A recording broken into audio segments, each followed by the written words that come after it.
Magkano nyo naman ito balak ibenta? Ewan ko ha, nagulat ako sa pinakita ni ate. Something ba to? Is this something?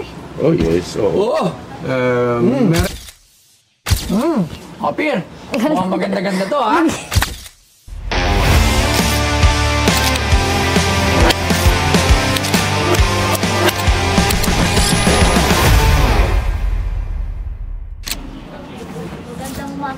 Good morning po ma'am. Pasok po, dito po. Dito po, pasok po kayo. Lapit po kayo, lapit. Kayo po, magbebenta po ba kayo? Kala ko po, mag-interview kayo. Taga saan po kayo ate? Taga Malabon pa po. Lagay niyo po muna tong mic. Opo, taga Malabon po kayo. Ano pangalan po ni ate? Mayra Imbuido ho. Mayra M. Guido, taga Malabon. Ilang taon si ate? 42. May asawa? Iwalay na po. May anak? Meron. Interview. Paglaba ko lang. Ano ko lang. Anong sadya nyo dito sa ating Pinoy Pawn Stars? Inutusan po ko ng kapatid ko para ibenta yung coins niya. Yung tawag daw doon po sa coins niya, Dutch Pirate silver coin. Dutch Pirate Silver Coins.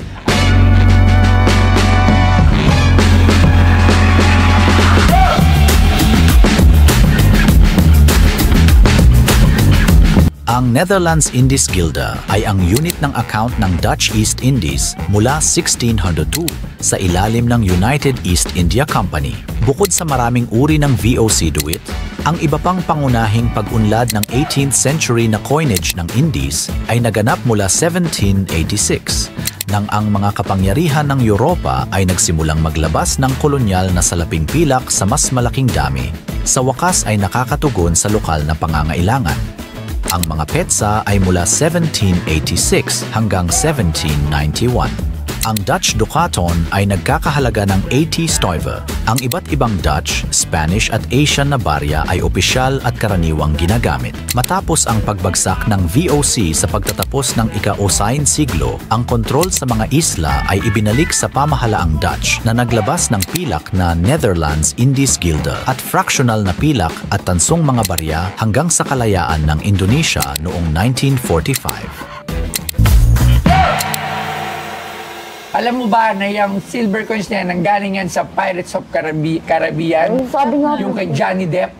Yun nga daw po. Ano daw po joke yun? lang.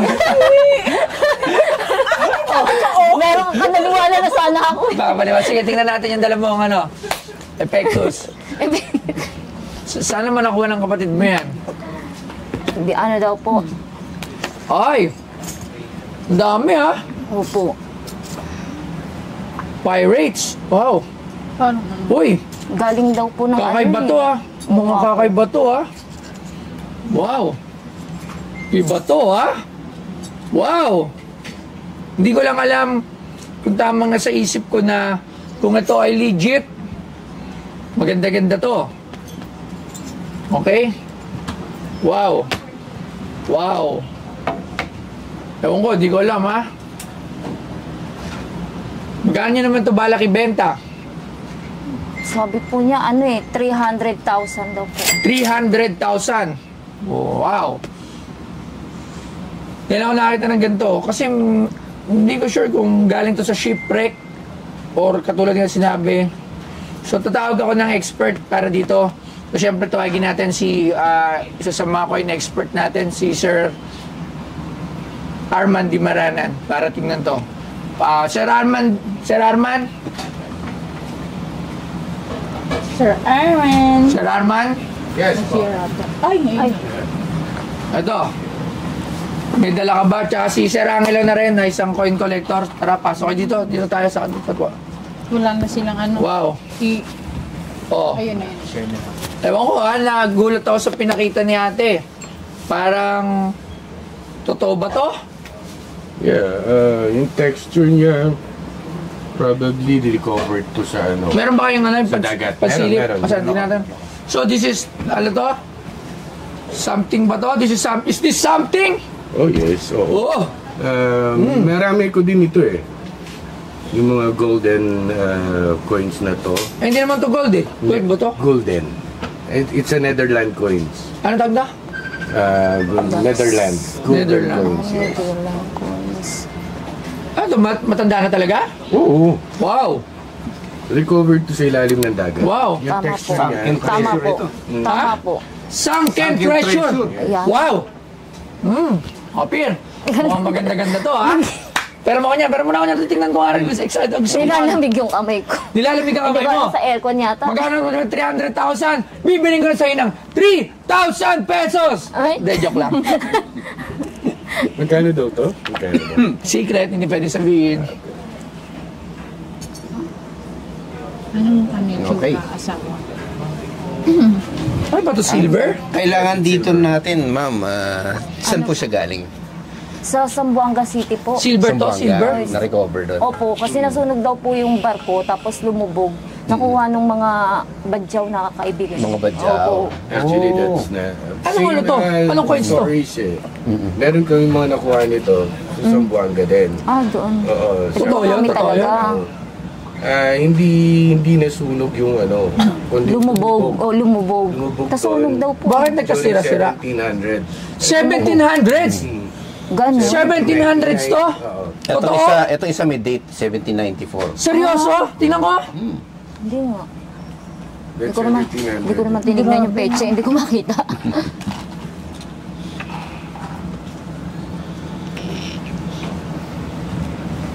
May kita. Well, ito... 1794, loves. Ito hindi mo na makikita yan. Pero at least ma-approximate mo yung date. 1794. Laki. Kita-kita. Ma-approximate mo yung date dun sa coin na. Ito, 2025. So, to the future. Back to the future. Alam, hindi nga. Marami ko nito eh. 28 pieces. Oh. Tapos yung ganito ko, 4 din. Pero sa tagal niyang nag-bend na yung Ang nakalagay rito, anong coins to? Nakalagay kasi dito is... Netherlands. Taba mama. Netherlands yan, Netherlands. Ito Netherlands coin. Oo. Kasi Bakit Netherlands na sa Pinas? ang Netherlands actually, nandun sila sa Indonesia. Kasi ang Netherlands noon, ang Indonesia noon, nasakop ng Netherlands. Kaya Netherlands East Indies ang tawag sa Indonesia noon. So okay. So, ito ay pinapagrade. In a sense, kailangan kasi kapag ang recovered or artifact, need ng documentation. Para yung pag pinagrade siya, pwede mong declare doon as recovered on what place. Halimbawa, yung isang coin na recover ng under Discovery Channel, so pwede nilang i-declare yon, it was a project of Discovery Channel, a recovery project. Ito kasi hindi mo masabi wala siyang documentation eh. Although alam kong galing to ng Mindanao kasi nakakuha ko dito. So, marami na rin nagbenta nito. Wow. tsaka consistent nga dahil Netherlands yung mga coins So, Netherlands. magkano yung ganito? Ang kuha namin ito, itong mga bent na to, per piece is around 1.2. Oh! Mas mahal kapag ganito. Kasi Yan hindi po mo ba? siya makibibilang kung ilang piraso. Yung ganito kalaki na Kasi patong-patong na. compiled, around 10,000 to 15,000 Oh. each. So, lahat na to, how much do you value this setup? To lahat to? So ito pwede natin sabihin. Hindi, lahat na. Ay, lahat na. This is lahatan na. 15, 12, 15, 30, 42, 42, 13,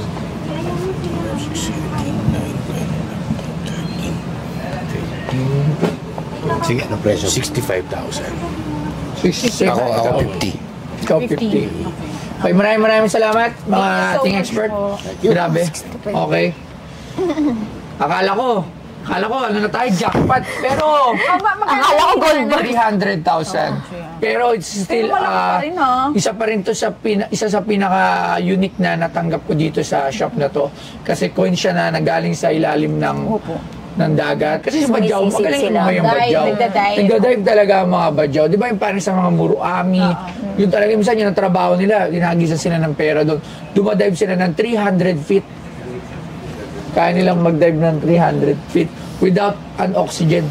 And kaya nila tumagal ng 2 araw, walang ahunan.